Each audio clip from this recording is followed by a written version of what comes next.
held in Haridwar, Ahmad. Yes, in Allahabad every 12 years. So that's right.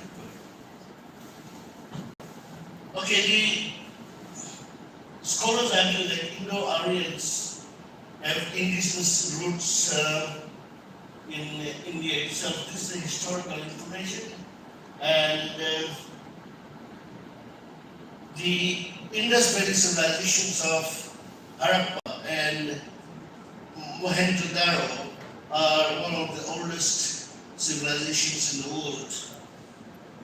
The Dravidic speaking people live in southern India, and also the Vedas, which is written in Sanskrit, informs Hindu religion and philosophy.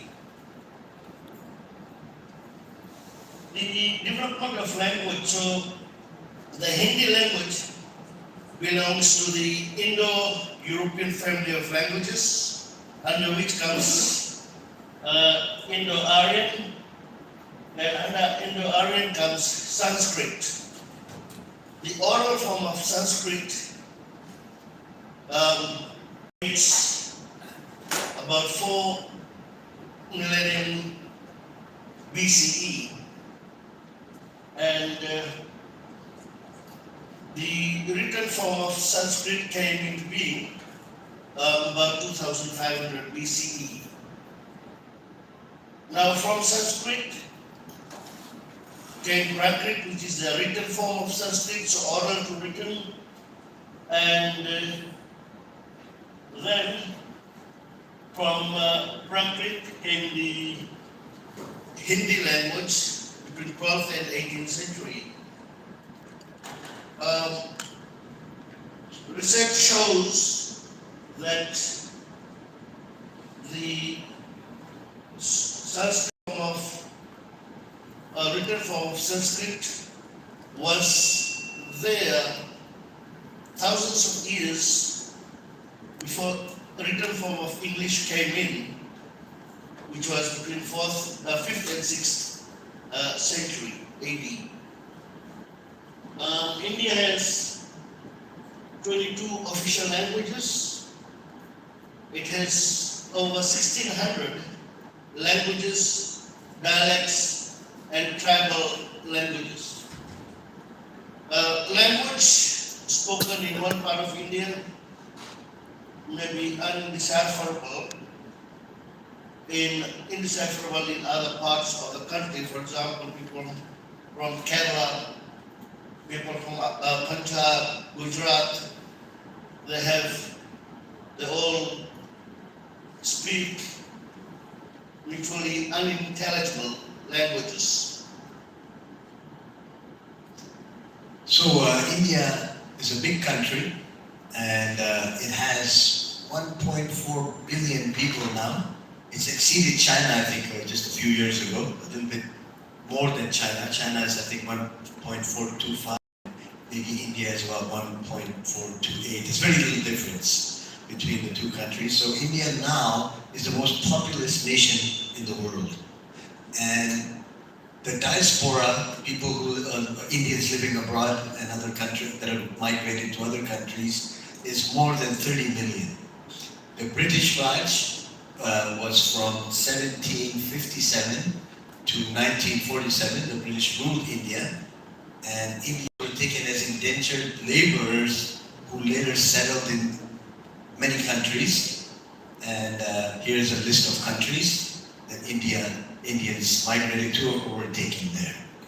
So Ravi can talk about that. During the British rule, which amounted to over 200 years, the empire or the imperialists colonized many nations, and they needed laborers to work on plantations. So Indians were taken to many countries, including South Africa, Guyana, Kenya, Tanzania, Uganda in East Africa, Jamaica, Suriname, Fiji, where my ancestors went to 7 generations ago in 1992. Okay, I'll talk a little more in more detail later.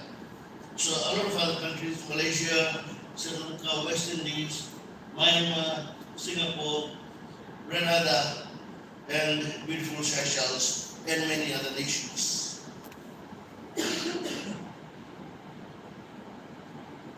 So here, everybody, you can see the diversity of India in this slide here. Many different religions and people coexist in India, mostly in harmony.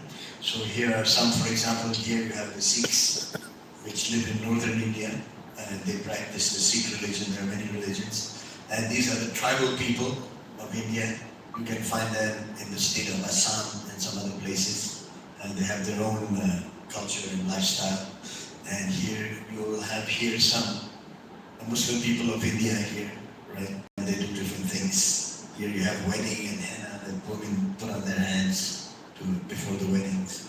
And here's the traditional wedding. And here you have some young people that go to college. So as you can see, India is basically amalgam of different cultures and societies, and it's like a world within a world, you know. So there are many religions. Here there are some traditions. This is the festival of Holi.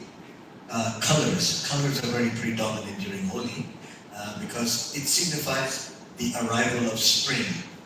Holi signifies the arrival of spring, and people throw colors at each other. It signifies change and a celebration that the winter is over and the spring has come. Okay, so here there's a dance and people throw colors at each other. From the Muslim tradition, this is the Hindu festival, Holi, and then we have Eid al-Fitr and Eid al-Adha, like we do here in Saudi. So the Muslims of India do in India as well.